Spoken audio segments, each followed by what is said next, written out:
Hola, hola, hola, mis amados hermanos en Cristo. Dios bendiga su vida, Dios bendiga su familia, Dios bendiga su descendencia hermosa.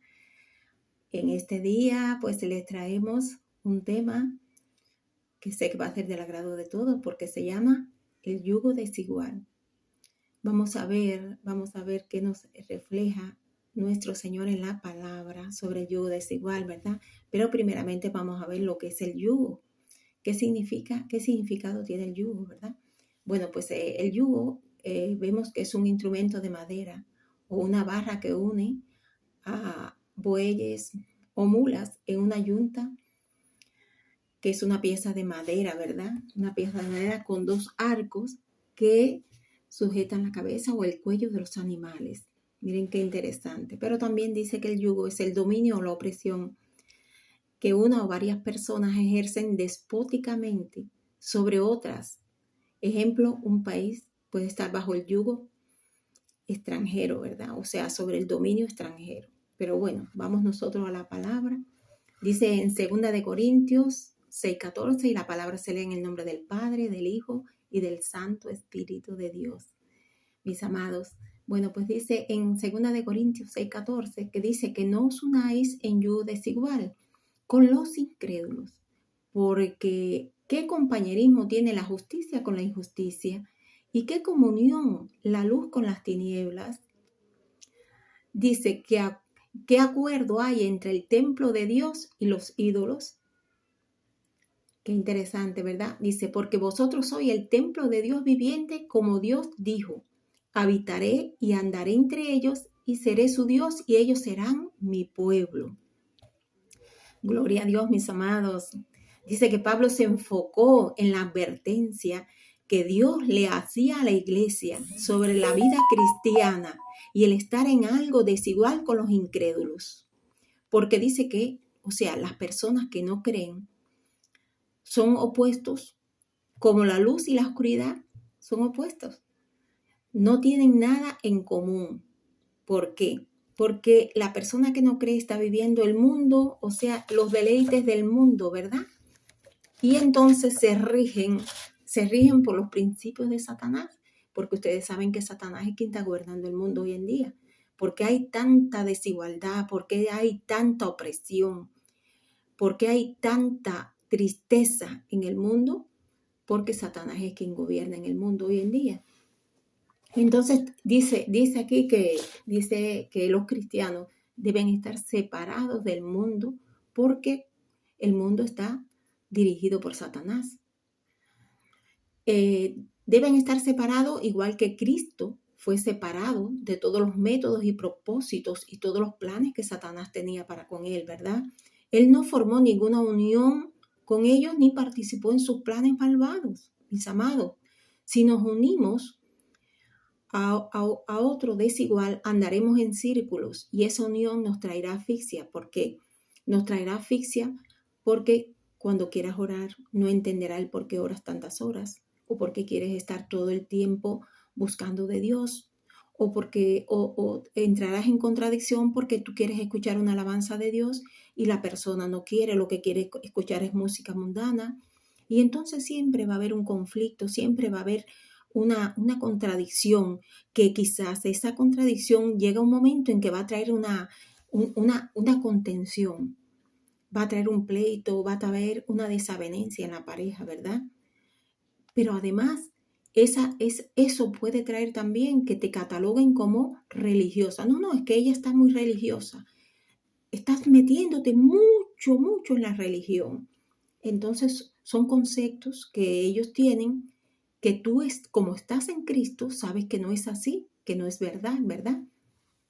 Entonces, bueno, no solo esto lo vemos como referencia en el matrimonio, fíjense, esto también puede ocurrir en un negocio, que si vas a hacer un negocio también, a veces queremos unirnos a un socio que su interés es el lucro y la ambición, ¿verdad? Y va a utilizar cualquier vía, cualquier forma, ¿ve? Para hacer el negocio. Y entonces, esa vía, por ejemplo, esa vía que él va a utilizar no es la correcta y eso te va a afectar. Por tanto, ese negocio no va a ser bueno para ti. El plan de Dios, mis amados, es que un hombre y una mujer se conviertan en una sola carne. Eso lo dice la palabra. O sea, uno se convierta en parte del otro. Si uno es un creyente y un incrédulo, es como unir dos opuestos. Lo que hará es una relación muy difícil.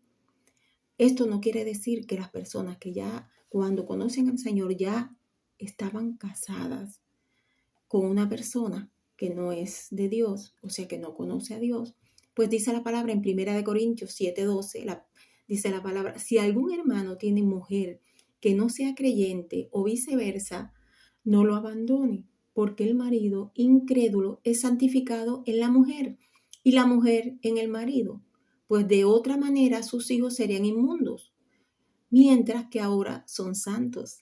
O sea, que Dios va a santificar a esa persona que no cree por su pareja y viceversa, tanto el hombre como la mujer. Lo dice la palabra y eso es así, se cumple, ¿verdad?